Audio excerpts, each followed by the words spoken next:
Okay, Shannon, I'm going to zoom in on here. Shannon, when you see this, make sure, I know she's working with cheese, got everything on her hand. Make sure if you're going to do something like this, either make the hands a lot dirty with flour or make sure we don't have the marks on them like that, especially if it's going to be, because this sticks right out, that white mark on there.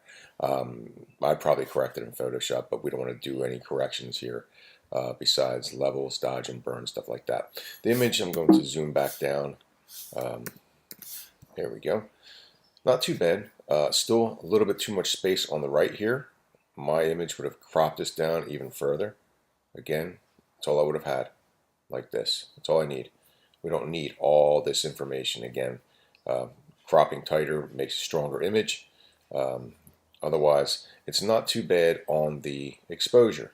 I can see that it's a little bit brighter in these areas, a little darker in this area. I probably would have lightened this possibly with a little bit of the dodge tool and maybe use the burn tool to darken these up to balance this whole thing out as there's no highlight and shadow like that. Just make it nice even lighting, still having a little bit of retaining the shadows underneath here.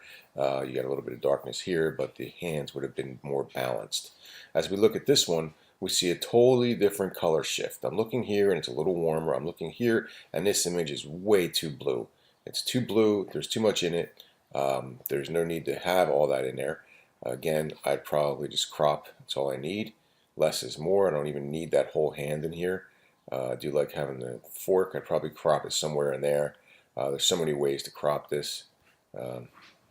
Something like that. That way I have a little bit of the edge here, just the hand and just that. That would probably be my image. I don't need all this area. I don't know what this is in the background.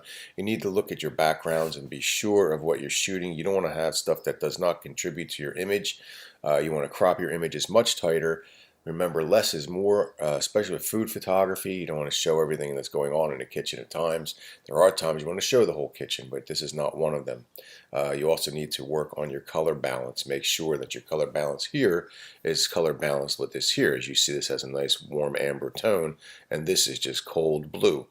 You have to change your color balance, okay? So you need to work on those areas. Here, I know we talked about this one here. It looks much better having this image brightened up.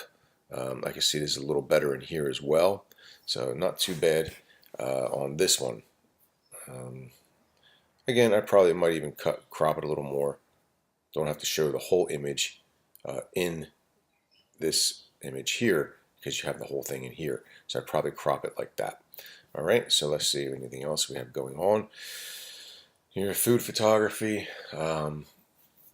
If you're going to do something like this, let's see if we can, I'll probably just utilize get this background cleaned up. Try and shoot from a different angle. It looks like it's a mirror or something. I can't really tell.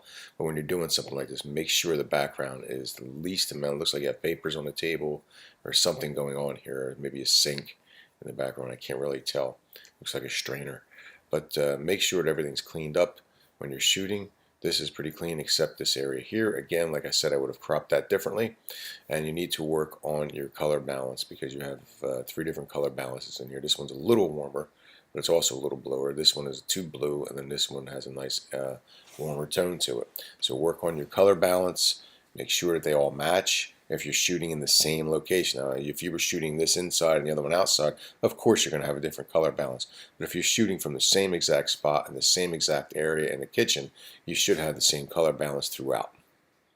Not bad overall though. And make sure when you're submitting, look at the requirements, look and see how the paper is supposed to be submitted. Is it a PDF or is it a Word file?